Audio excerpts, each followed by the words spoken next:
Hello,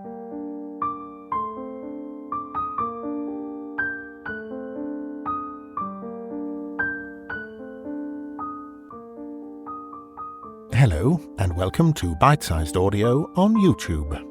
I'm Simon Stanhope, actor, audiobook narrator, and curator of this channel. On the channel you can hear my narrations, more than 100 to date, and more to come, of classic short stories, mostly from the Victorian and Edwardian eras, including vintage ghost stories, detective stories, and other classic tales of mystery and suspense. To accompany the narrations, I've put a short profile of the authors in the video description, as well as some general background notes on the stories for those who'd like to know more. If you enjoy this content, please hit subscribe, like, share, leave a comment if you'd like to, and thank you for listening.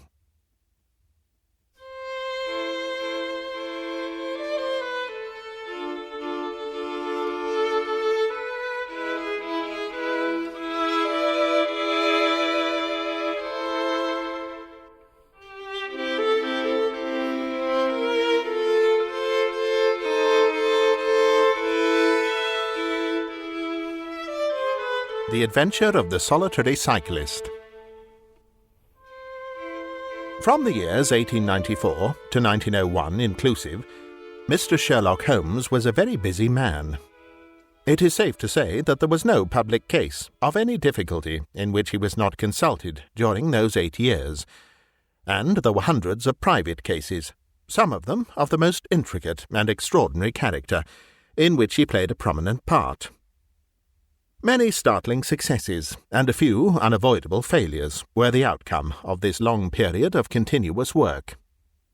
As I have preserved very full notes of all these cases, and was myself personally engaged in many of them, it may be imagined that it is no easy task to know which I should select to lay before the public. I shall, however, preserve my former rule, and give the preference to those cases which derive their interest not so much from the brutality of the crime, as from the ingenuity and dramatic quality of the solution. For this reason, I will now lay before the reader the facts connected with Miss Violet Smith, the solitary cyclist of Charlington, and the curious sequel of our investigation, which culminated in unexpected tragedy. It is true that the circumstances did not admit of any striking illustration of those powers for which my friend was famous, but there were some points about the case which made it stand out in those long records of crime, from which I gather the material for these little narratives. On referring to my notebook for the year 1895, I find that it was upon Saturday, the 23rd of April, that we first heard of Miss Violet Smith.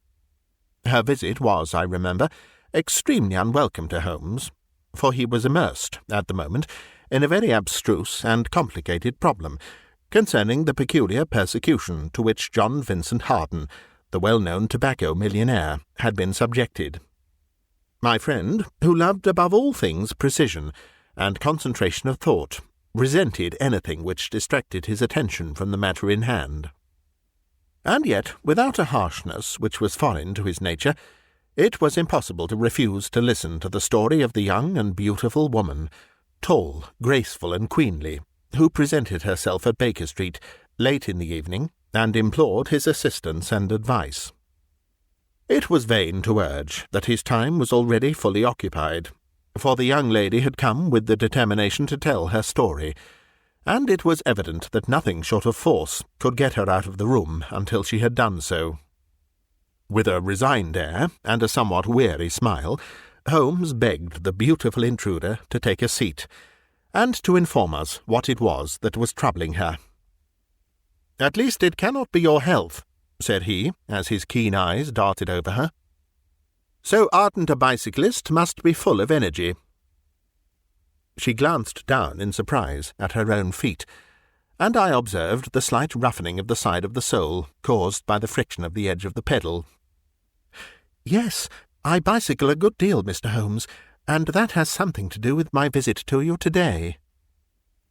My friend took the lady's ungloved hand and examined it with as close an attention and as little sentiment as a scientist would show to a specimen. You will excuse me, I am sure. It is my business," said he, as he dropped it. "I nearly fell into the error of supposing that you were typewriting. Of course, it is obvious that it is music. You observe the spatulate finger ends, Watson, which is common to both professions. There is a spirituality about the face, however," he gently turned it towards the light, "which the typewriter does not generate. This lady is a musician." "Yes, Mr. Holmes, I teach music." "In the country, I presume, from your complexion?" "Yes, sir, near Farnham, on the borders of Surrey." "A beautiful neighbourhood, and full of the most interesting associations. You remember, Watson, that it was near there that we took Archie Stamford, the forger. Now, Miss Violet, what has happened to you near Farnham, on the borders of Surrey?" The young lady, with great clearness and composure, made the following curious statement. "My father is dead, Mr. Holmes. He was James Smith, who conducted the orchestra at the old Imperial Theatre. My mother and I were left without a relation in the world, except one uncle, Ralph Smith, who went to Africa 25 years ago, and we have never had a word from him since. When father died, we were left very poor, but one day we were told that there was an advertisement in the Times, inquiring for our whereabouts. You can imagine how excited we were, for we thought that someone had left us a fortune. We went at once to the lawyer whose name was given in the paper. There we met two gentlemen, Mr. Carruthers and Mr. Woodley, who were home on a visit from South Africa. They said that my uncle was a friend of theirs, that he had died some months before in great poverty in Johannesburg, and that he had asked them, with his last breath, to hunt up his relations and see that they were in no want. It seemed strange to us that Uncle Ralph, who took no notice of us when he was alive, should be so careful to look after us when he was dead. But Mr. Carruthers explained that the reason was that my uncle had just heard of the death of his brother, and so felt responsible for our fate." "Excuse me," said Holmes. "When was this interview?" "Last December, 4 months ago." "Pray proceed." "Mr. Woodley seemed to me to be a most odious person. He was forever making eyes at me, a coarse, puffy-faced, red-moustached young man, with his hair plastered down on each side of his forehead. I thought that he was perfectly hateful, and I was sure that Cyril would not wish me to know such a person." "Oh, Cyril is his name," said Holmes, smiling. The young lady blushed and laughed. "Yes, Mr. Holmes, Cyril Morton, an electrical engineer, and we hope to be married at the end of the summer. Dear me, how did I get talking about him? What I wished to say was that Mr. Woodley was perfectly odious, but that Mr. Carruthers, who was a much older man, was more agreeable. He was a dark, sallow, clean-shaven, silent person, but he had polite manners and a pleasant smile. He inquired how we were left, and on finding that we were very poor, he suggested that I should come and teach music to his only daughter, aged 10. I said that I did not like to leave my mother, on which he suggested that I should go home to her every weekend, and he offered me 100 a year, which was certainly splendid pay. So it ended by my accepting, and I went down to Chiltern Grange, about 6 miles from Farnham. Mr. Carruthers was a widower, but he had engaged a lady housekeeper, a very respectable, elderly person called Mrs. Dixon, to look after his establishment. The child was a dear, and everything promised well. Mr. Carruthers was very kind and very musical, and we had most pleasant evenings together. Every weekend I went home to my mother in town. The first flaw in my happiness was the arrival of the red-moustached Mr. Woodley. He came for a visit of a week, and it seemed 3 months to me. He was a dreadful person, a bully to everyone else, but to me something infinitely worse. He made odious love to me, boasted of his wealth, said that if I married him I could have the finest diamonds in London, and finally, when I would have nothing to do with him, he seized me in his arms one day after dinner. He was hideously strong, and swore that he would not let me go until I had kissed him. Mr. Carruthers came in and tore him from me, on which he turned upon his own host, knocking him down and cutting his face open. Well, that was the end of his visit, as you can imagine. Mr. Carruthers apologized to me next day, and assured me that I should never be exposed to such an insult again. I have not seen Mr. Woodley since. And now, Mr. Holmes, I come at last to the special thing which has caused me to ask your advice today. You must know that every Saturday forenoon I ride on my bicycle to Farnham Station, in order to get the 12:22 to town. The road from Chiltern Grange is a lonely one, and at one spot it is particularly so, for it lies for over a mile between Charlington Heath upon one side, and the woods which lie round Charlington Hall upon the other. You could not find a more lonely tract of road anywhere, and it is quite rare to meet so much as a cart or a peasant until you reach the high road near Crooksbury Hill.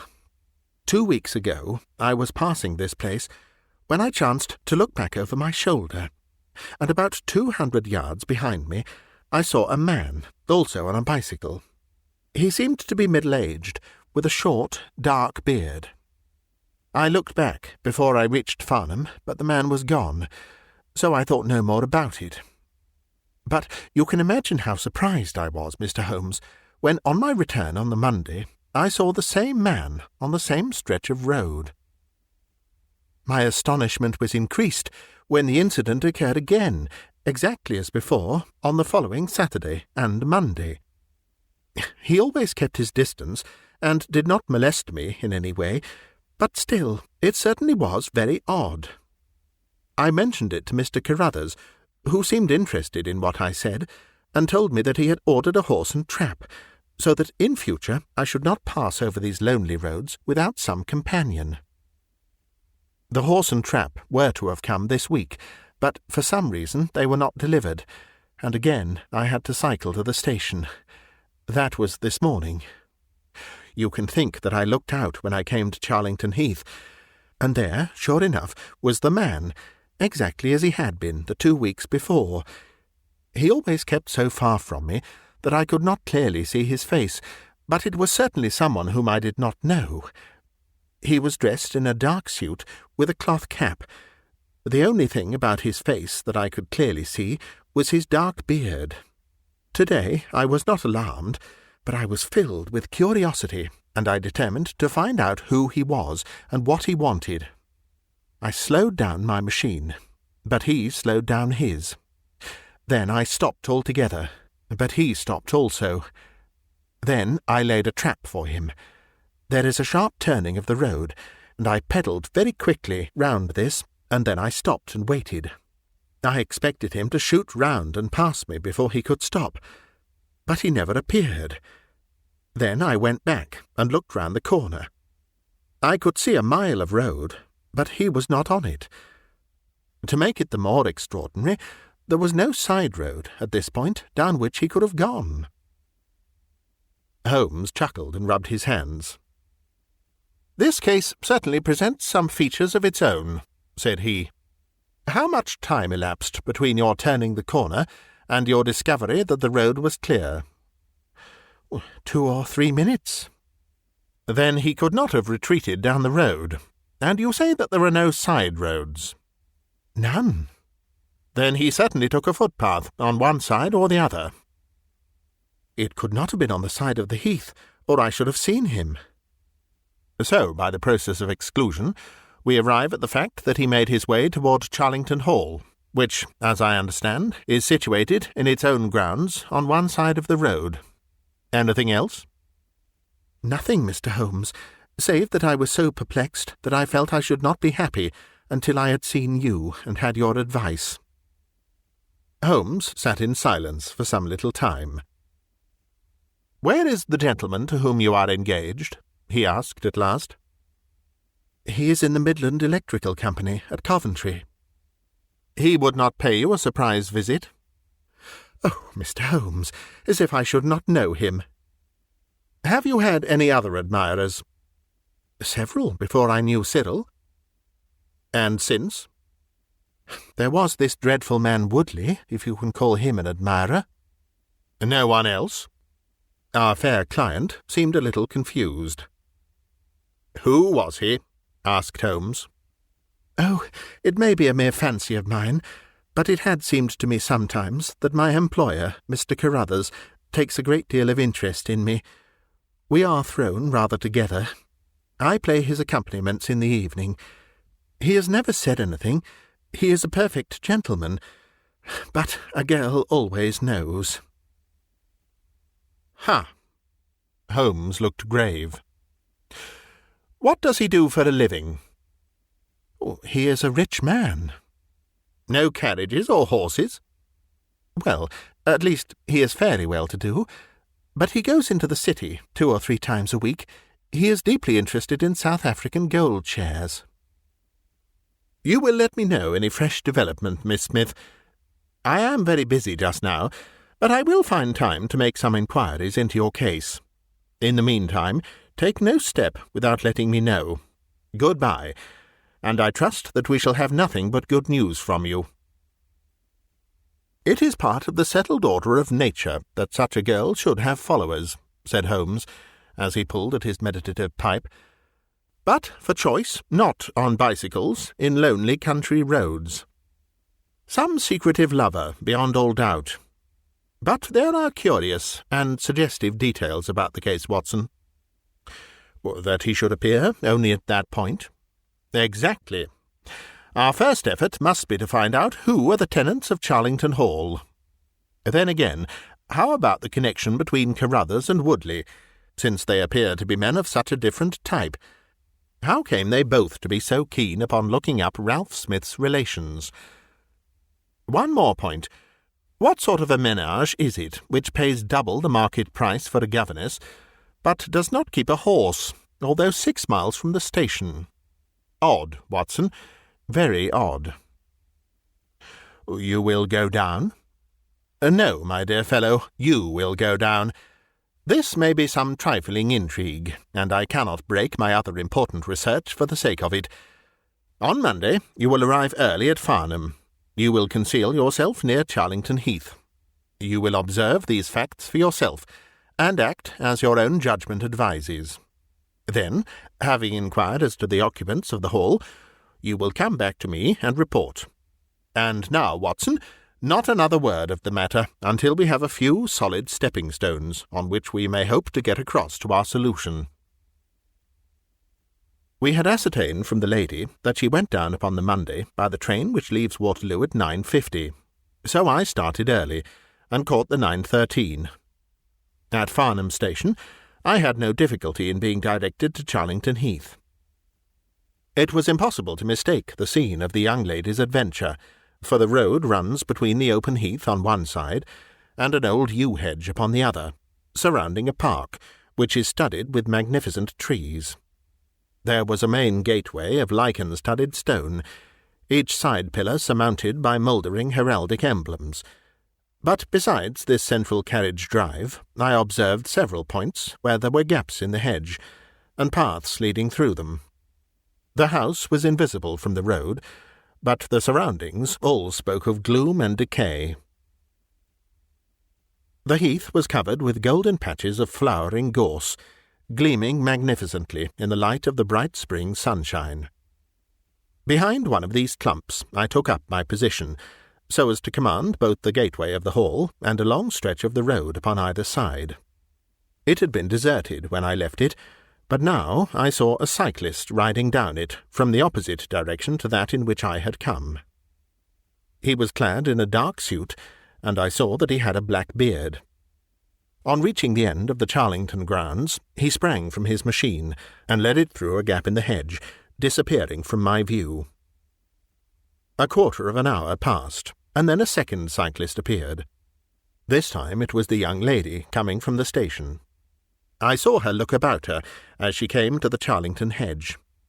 An instant later, the man emerged from his hiding-place, sprang upon his cycle, and followed her. In all the broad landscape, those were the only moving figures: the graceful girl, sitting up very straight upon her machine, and the man behind her bending low over his handlebar, with a curiously furtive suggestion in every movement. She looked back at him and slowed her pace. He slowed also. She stopped. He at once stopped too, keeping 200 yards behind her. Her next movement was as unexpected as it was spirited. She suddenly whisked her wheels round and dashed straight at him. He was as quick as she, however, and darted off in desperate flight. Presently she came back up the road again, her head haughtily in the air, not deigning to take any further notice of her silent attendant. He had turned also, and still kept his distance, until the curve of the road hid them from my sight. I remained in my hiding-place, and it was well that I did so, for presently the man reappeared, cycling slowly back. He turned in at the hall gates, and dismounted from his machine. For some minutes I could see him standing among the trees. His hands were raised, and he seemed to be settling his necktie. Then he mounted his cycle and rode away from me down the drive towards the hall. I ran across the heath and peered through the trees. Far away I could catch glimpses of the old grey building, with its bristling Tudor chimneys, but the drive ran through a dense shrubbery, and I saw no more of my man.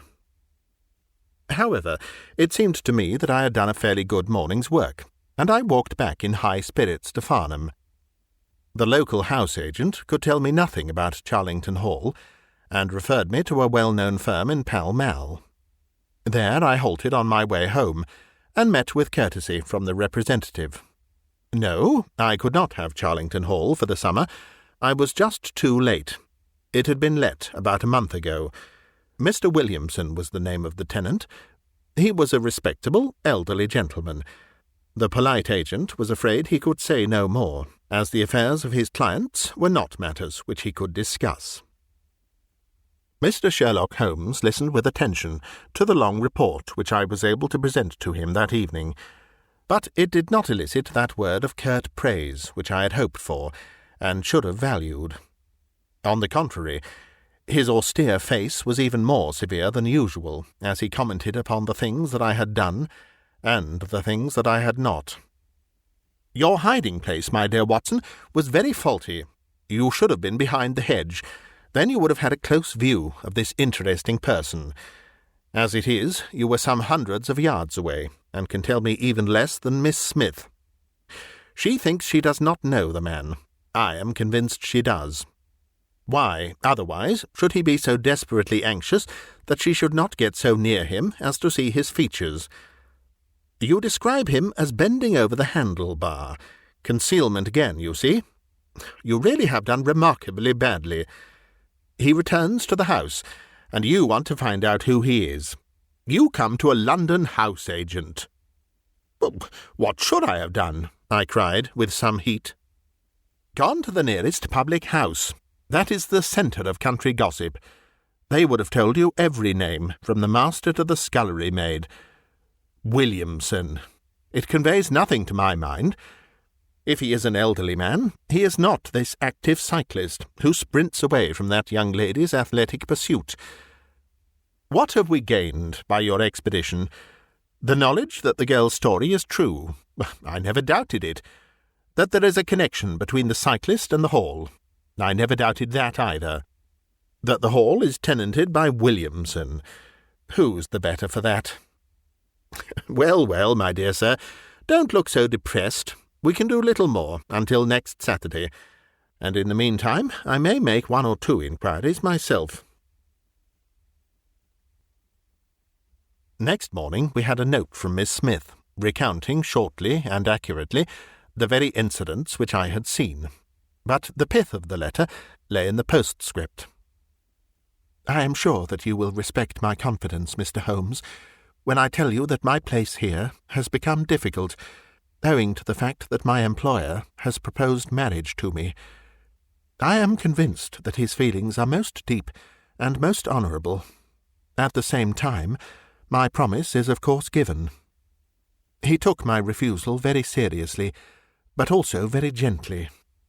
You can understand, however, that the situation is a little strained. Our young friend seems to be getting into deep waters, said Holmes thoughtfully, as he finished the letter. The case certainly presents more features of interest and more possibility of development than I had originally thought.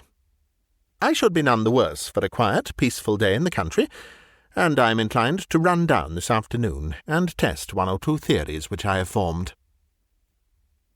Holmes's quiet day in the country had a singular termination, for he arrived at Baker Street late in the evening with a cut lip and a discoloured lump upon his forehead, besides a general air of dissipation, which would have made his own person the fitting object of a Scotland Yard investigation. He was immensely tickled by his own adventures, and laughed heartily as he recounted them. "I get so little active exercise that it is always a treat," said he. "You are aware that I have some proficiency in the good old British sport of boxing. Occasionally it is of service. To-day, for example, I should have come to very ignominious grief without it." I begged him to tell me what had occurred. I found that country pub which I had already recommended to your notice, and there I made my discreet inquiries. I was in the bar, and a garrulous landlord was giving me all that I wanted. Williamson is a white-bearded man, and he lives alone with a small staff of servants at the Hall. There is some rumour that he is, or has been, a clergyman, but one or two incidents of his short residence at the Hall struck me as peculiarly unecclesiastical.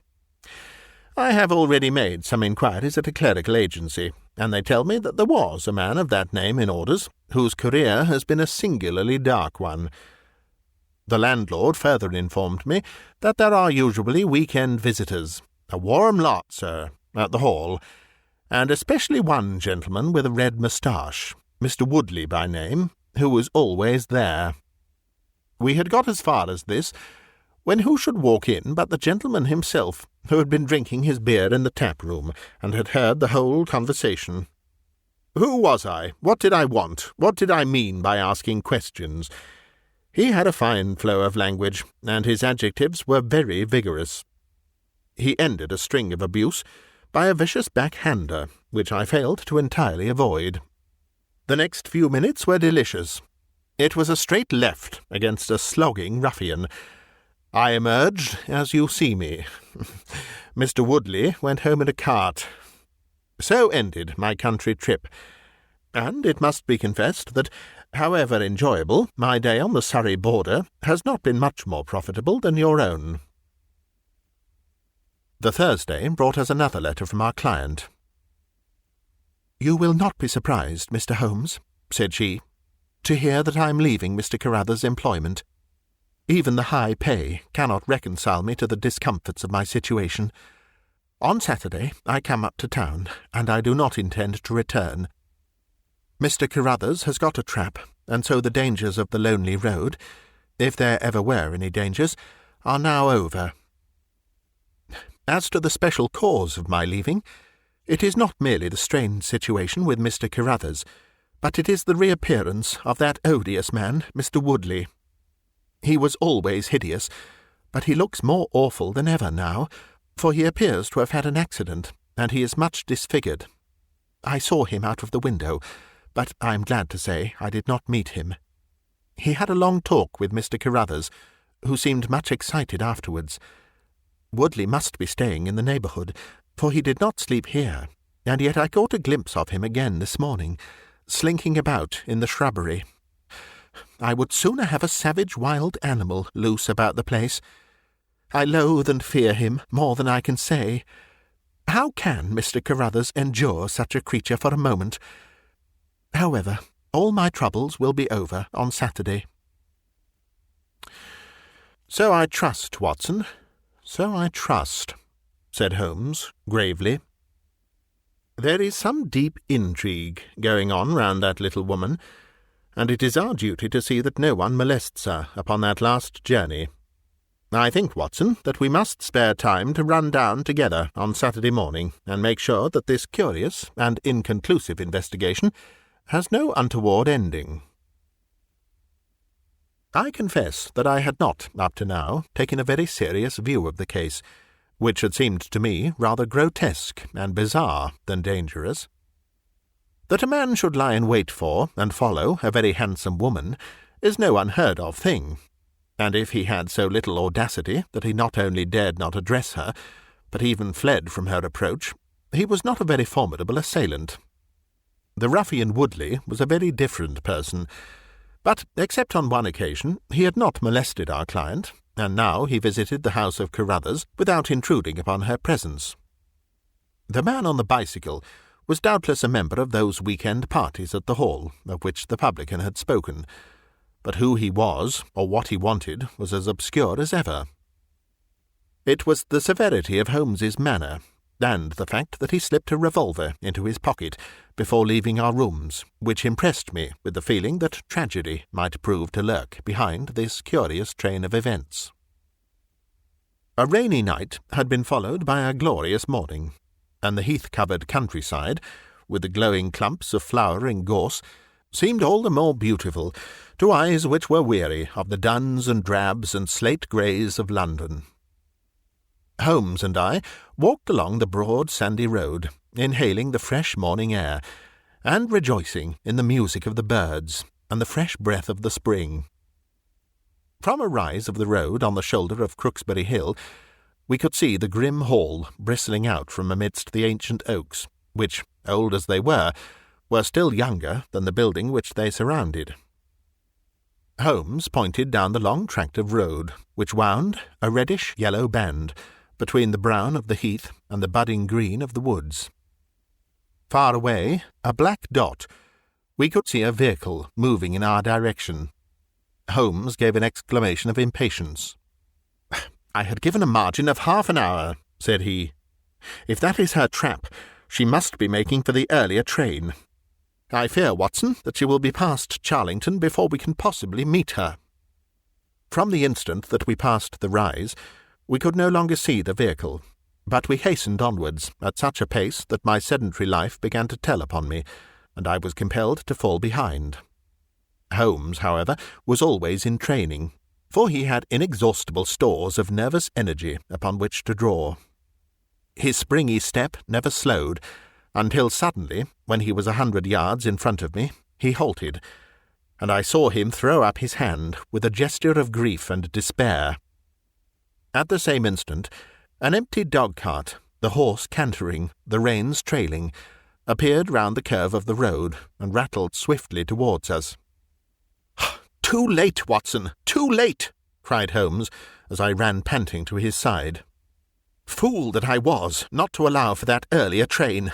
It's abduction, Watson, abduction! Murder! Heaven knows what! Block the road! Stop the horse! That's right! Now, jump in, and let us see if I can repair the consequences of my own blunder." We had sprung into the dog-cart, and Holmes, after turning the horse, gave it a sharp cut with the whip, and we flew back along the road. As we turned the curve, the whole stretch of road between the Hall and the heath was opened up. I grasped Holmes's arm. "That's the man!" I gasped. A solitary cyclist was coming towards us. His head was down and his shoulders rounded, as he put every ounce of energy that he possessed onto the pedals. He was flying like a racer. Suddenly he raised his bearded face, saw us close to him, and pulled up, springing from his machine. That coal-black beard was in singular contrast to the pallor of his face, and his eyes were as bright as if he had a fever. He stared at us and at the dog-cart. Then a look of amazement came over his face. "Hello! Stop there!" he shouted, holding his bicycle to block our road. "Where did you get that dog-cart? Pull up, man!" he yelled, drawing a pistol from his side pocket. "Pull up, I say, or by George I'll put a bullet into your horse." Holmes threw the reins into my lap and sprang down from the cart. "You're the man we want to see. Where is Miss Violet Smith?" he said, in his quick, clear way. "That's what I'm asking you. You're in her dog-cart. You ought to know where she is." "We met the dog-cart on the road. There was no one in it. We drove back to help the young lady." Good Lord, what shall I do?" cried the stranger, in an ecstasy of despair. "They've got her! That hellhound Woodley and the blackguard parson. Come, man, come, if you really are her friend. Stand by me, and we'll save her, if I have to leave my carcass in Charlington Wood." He ran distractedly, his pistol in his hand, towards a gap in the hedge. Holmes followed him, and I, leaving the horse grazing beside the road, followed Holmes. "This is where they came through," said he, pointing to the marks of several feet upon the muddy path. "Hello, stop a minute. Who's this in the bush?" It was a young fellow, about 17, dressed like an ostler, with leather cords and gaiters. He lay upon his back, his knees drawn up, a terrible cut upon his head.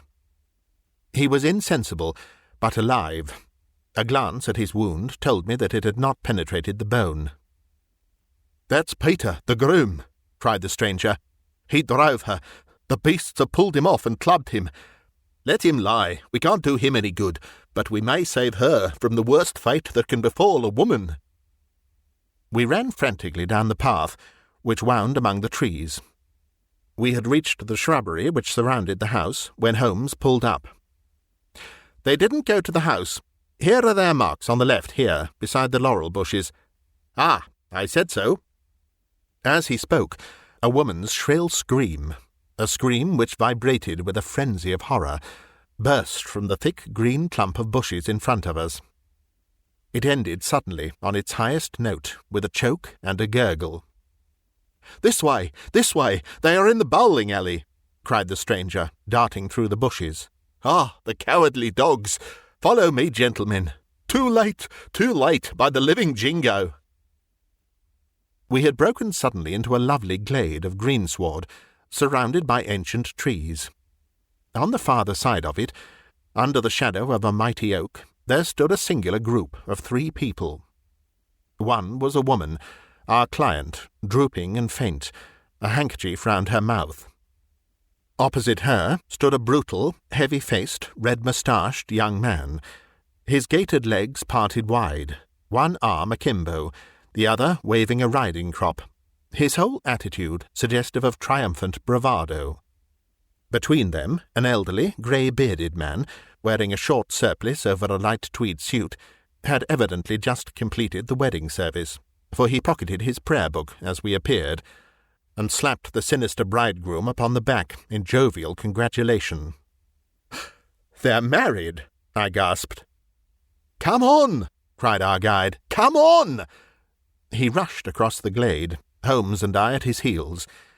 As we approached, the lady staggered against the trunk of the tree for support. Williamson, the ex-clergyman, bowed to us with mock politeness, and the bully Woodley advanced with a shout of brutal and exultant laughter. "You can take your beard off, Bob," said he. "I know you right enough. Well, you and your pals have just come in time for me to be able to introduce you to Mrs. Woodley." Our guide's answer was a singular one.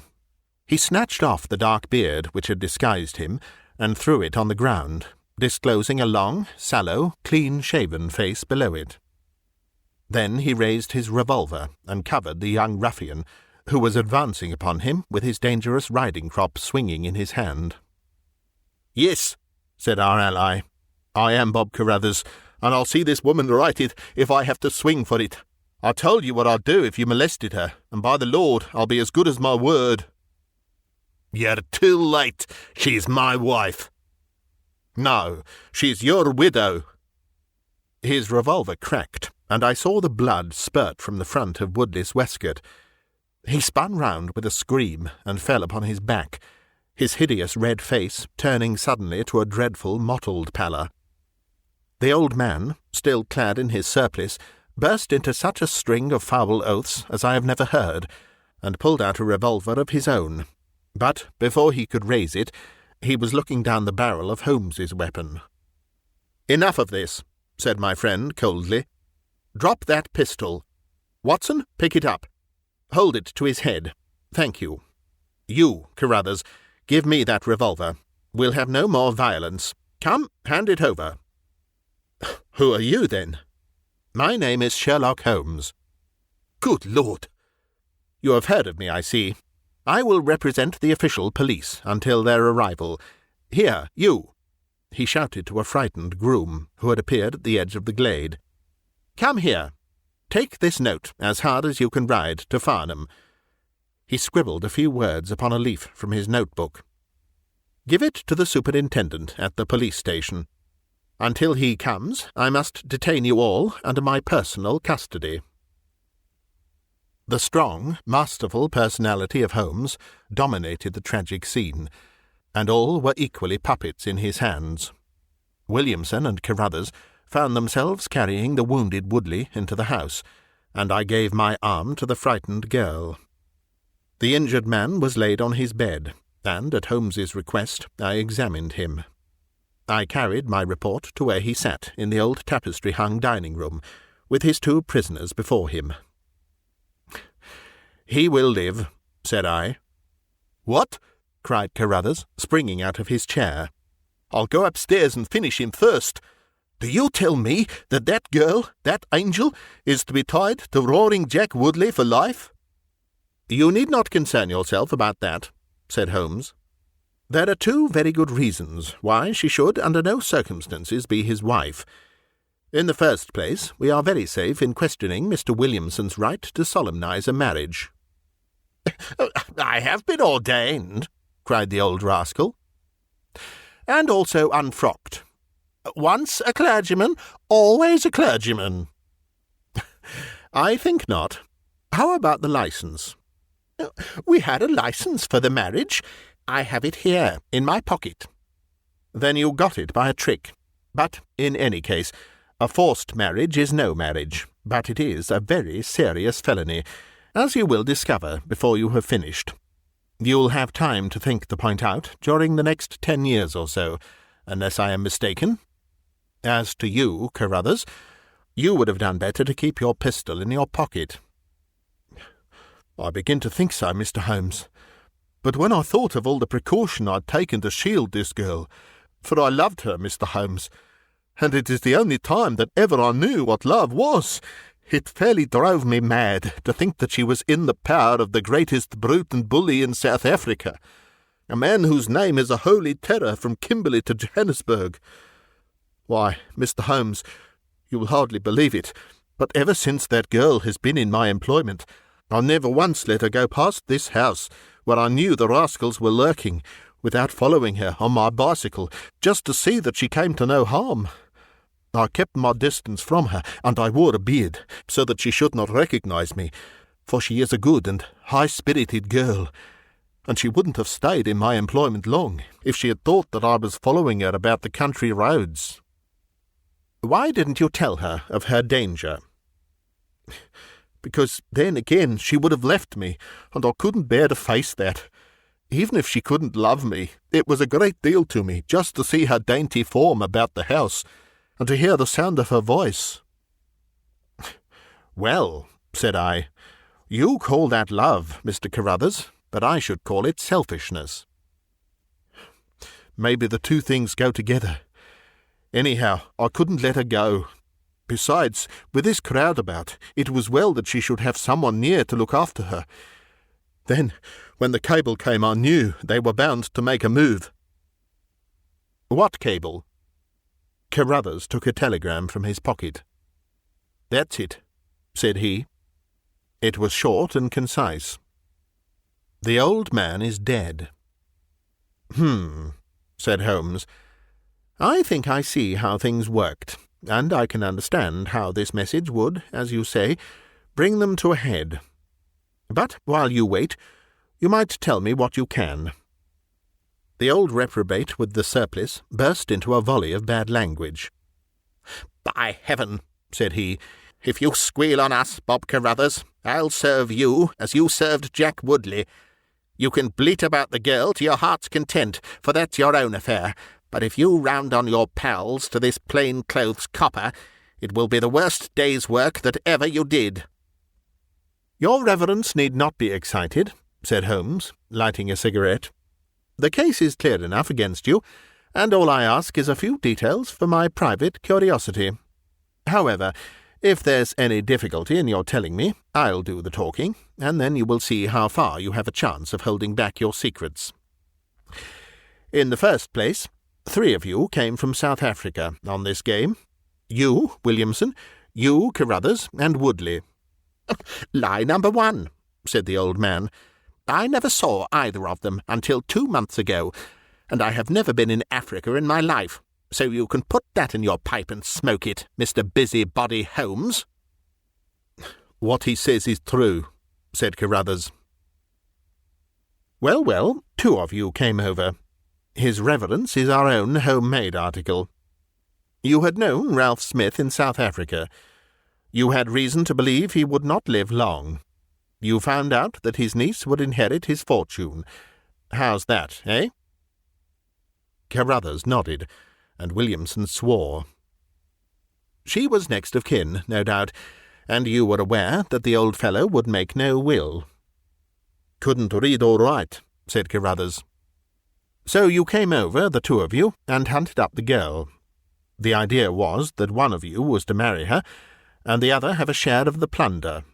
For some reason, Woodley was chosen as the husband. Why was that? We played cards for her on the voyage. He won. I see. You got the young lady into your service, and there Woodley was to do the courting. She recognized the drunken brute that he was, and would have nothing to do with him. Meanwhile, your arrangement was rather upset by the fact that you had yourself fallen in love with the lady.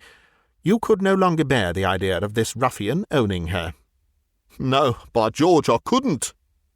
There was a quarrel between you. He left you in a rage, and began to make his own plans, independently of you. It strikes me, Williamson, there isn't very much that we can tell this gentleman, cried Carruthers, with a bitter laugh. Yes, we quarrelled, and he knocked me down. I'm level with him on that, anyhow. Then I lost sight of him. That was when he picked up with this cast padre here. I found that they had set up housekeeping together at this place on the line that she had to pass for the station. I kept my eye on her after that, for I knew there was some devilry in the wind. I saw them from time to time, for I was anxious to know what they were after. 2 days ago, Woodley came up to my house with this cable, which showed that Ralph Smith was dead. He asked me if I would stand by the bargain. I said I would not. He asked me if I would marry the girl myself and give him a share. I said I would willingly do so, but that she would not have me. He said, let us get her married first, and after a week or 2 she may see things a bit different. I said I would have nothing to do with violence. So he went off cursing, like the foul-mouthed blackguard that he was, and swearing that he would have her yet. She was leaving me this weekend, and I had got a trap to take her to the station, but I was so uneasy in my mind that I followed her on my bicycle.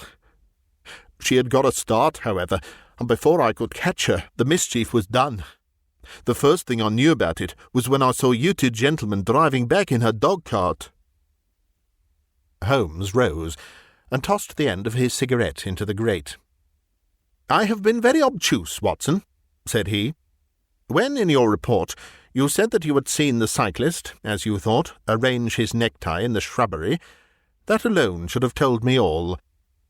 However, we may congratulate ourselves upon a curious, and in some respects, a unique case. I perceive 3 of the county constabulary in the drive, and I am glad to see that the little ostler is able to keep pace with them.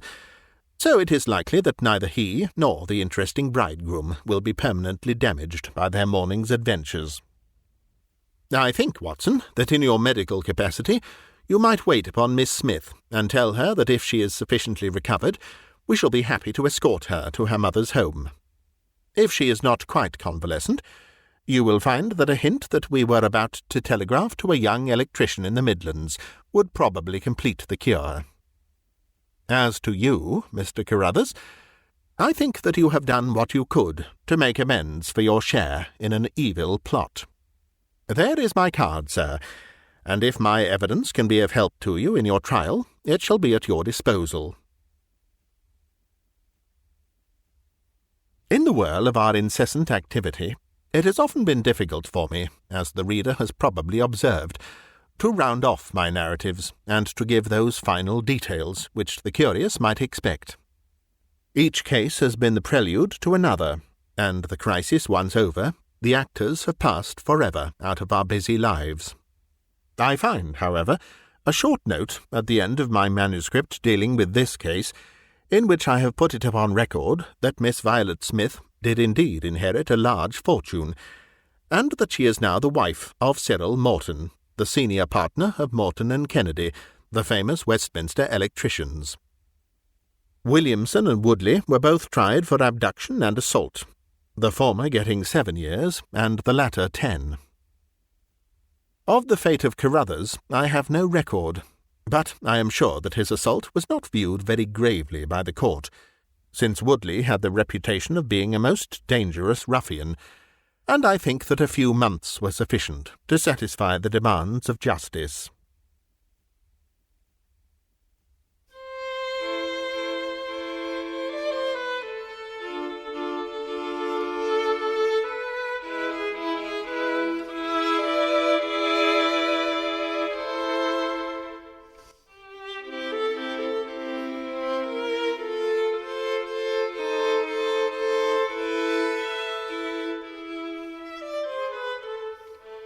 You've been listening to a bite-sized audiobook, read by me, Simon Stanhope. If you enjoy these stories and would like to help me to keep producing new content, you can find links in the video description to my Patreon page or to buy me a coffee. Another way to support me is through my Bandcamp page, bitesizedaudio.bandcamp.com, where you can hear my narrations of many more classic short stories, as well as purchase and download them to keep. This recording is copyright Bitesized Audio 2024. Thank you for listening.